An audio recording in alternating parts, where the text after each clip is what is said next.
There is something that binds every single soul together and could unite the world, yet everyone disregards it. There is something everyone shares, yet no one wants themselves. There is something so emotionally shattering that it can only be understood through mutual suffering and pain, yet people still inflict it on others. That something is grief. Naruto Shippuden is not a kid's show by any means, yet is made with a younger audience in mind. Children are so innocent and naive to the pain the world can and will inflict upon them. So why does an alleged kids show present a masterpiece in the form of Shikamaru's grief? Episodes where the only fighting that occurs is that of an internal battle of staving off an emotional volcano. A story of death and loss that puts perspective on the importance of letting it all out. Welcome to the dissection of Shikamaru's grief.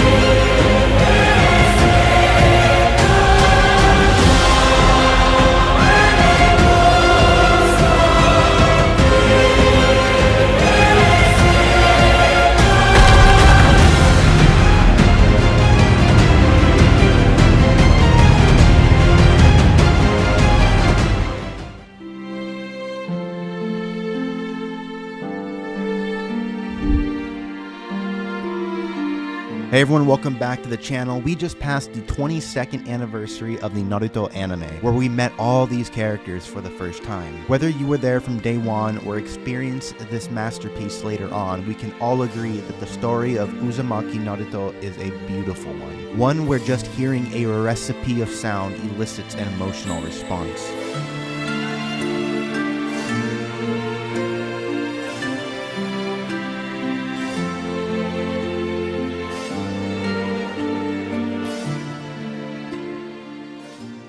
Inside every ninja of the Hidden Leaf Village burns the will of fire. The will of fire? It's what gives us the strength to defend our village. It's the unbreakable bond that ties us all together. It's what makes us a family.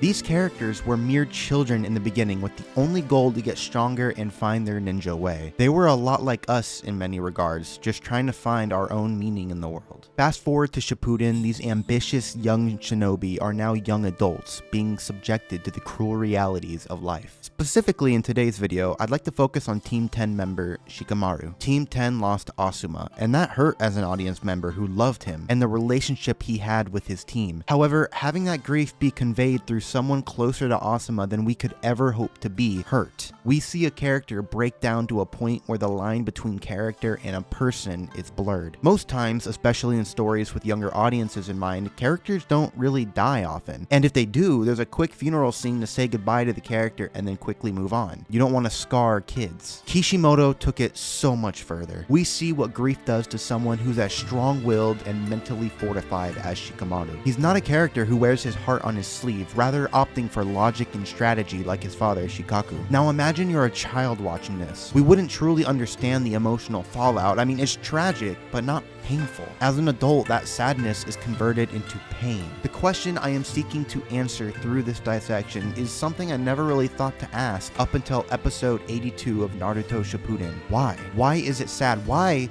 does it hurt when a fictional character dies? I mean, think beyond just because it's sad. It's a fake show with a fake world. So why do you feel such real emotion?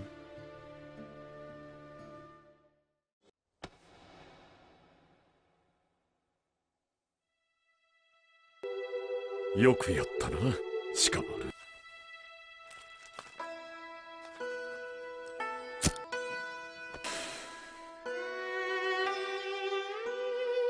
俺の火の意志、お前に託したぞ。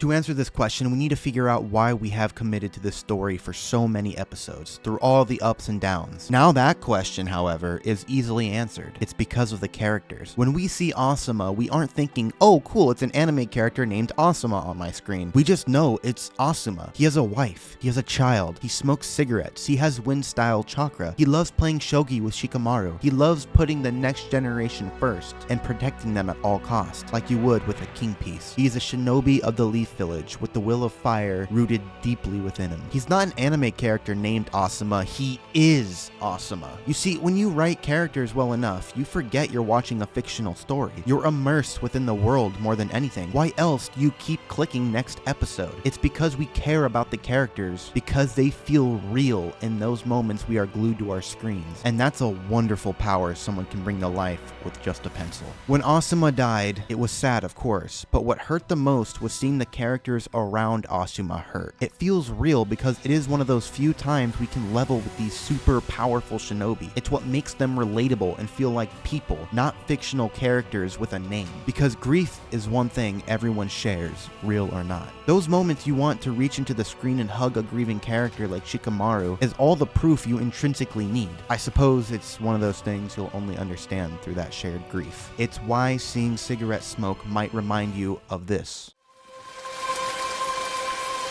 I can still feel his smoke in my eyes. It's why playing chess with your dad or your brother might remind you of this. 負けた。 Now imagine you had a connection like that with a father figure and watch Shikamaru break down over something you yourself went through as well. Again, I suppose it's something that can't be explained, but experience. And that is what makes grief beautiful. It's what came before that matters, and what you do after that is meaningful. Grief is the consequence of the butterfly effect love creates.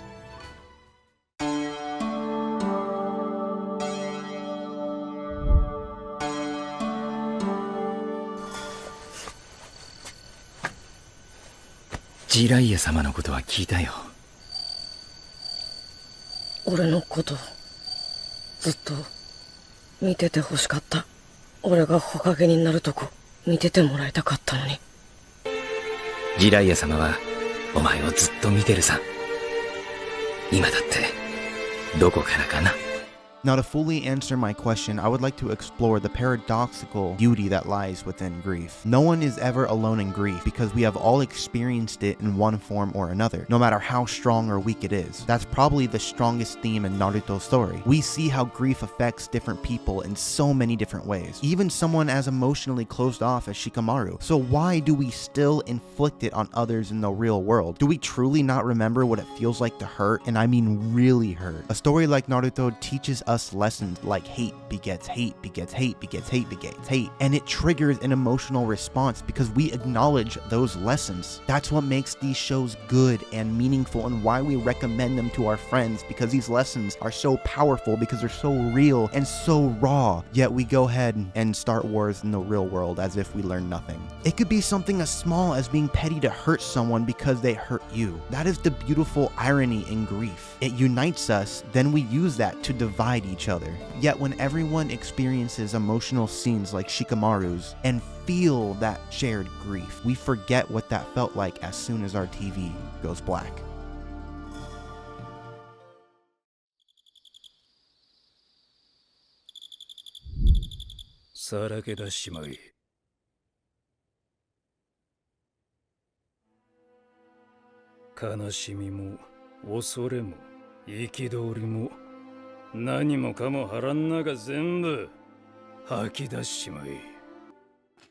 There's so many different components of grief to dissect, but with all this in mind, I believe the answer is apparent. As a child watching a show like Naruto, the message that losing someone happens to everyone is important. A lot of us grew up with these characters, and although I did not, I can only imagine how much more of an emotional connection with these characters some of you might have. You grew up with them, you lost friends and family with them, you achieved your goals with them, you failed with them. As an adult watching this, I believe the theme of grief is vast vastly different. Shikamaru's grief is a message that it's okay to let it all out. It's okay to cry. It's okay to scream and be angry. It's okay to move on. And most importantly, it's important to know they aren't really gone. They live on within you. We see Shikamaru and the rest of Team 10, Choji, and Ino reunite with Asuma one last time in the 4th Great Ninja War. Through the depth of himself, Asuma received the closure that he made a fine shinobi team. That grief made Team 10 stronger, and that alone made Asuma reassured in death. The important thing about Shikamaru's grief is that it not only showed us that letting it all out is okay, but moving on and using that grief to better ourselves is essential. Shikamaru is an analytical character, and what hurts the most is that you can't analyze how to stop grief. You just have to embrace it. We cry with these characters because although their tears are fictional, the tears we produce from them come from a real place. It's through Shikamaru's tears where we can find our answer. It hurts because those are our tears too.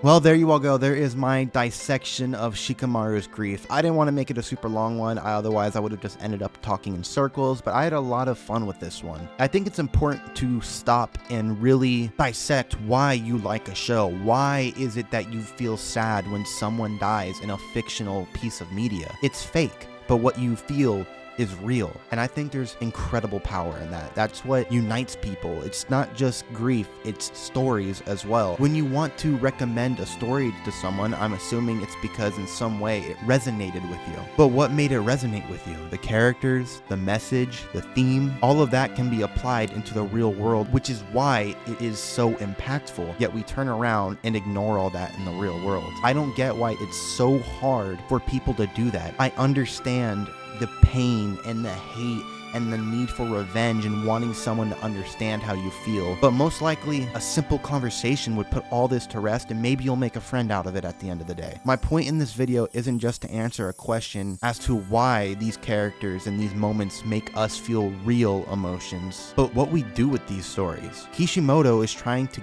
convey a message, a theme, and every single time we do something petty, do something out of hate, do something out of malice, we're just being hypocritical at the end of the day. So next time you share tears with another fictional character, just think about it. Thank you all so much for watching this video. I know it was a bit of a deep one, but I really like having deep conversations every once in a while. I think recognizing why something is good and why we enjoy certain things makes it so much better. We have a deeper appreciation for it, and that's why I think watching a show like Naruto as an adult is so much better, because we can appreciate these deeper themes. We're not just going, oh man, this is sad. We actually understand. We have that common ground with these characters. But I hope to see you guys in the next dissection. I have a lot of cool ideas I'd like to throw around and play with, but at the end of the day, that is a story for another time. I will see you all in the next one. Subscribe to Zang Helios for some more unbreaking books.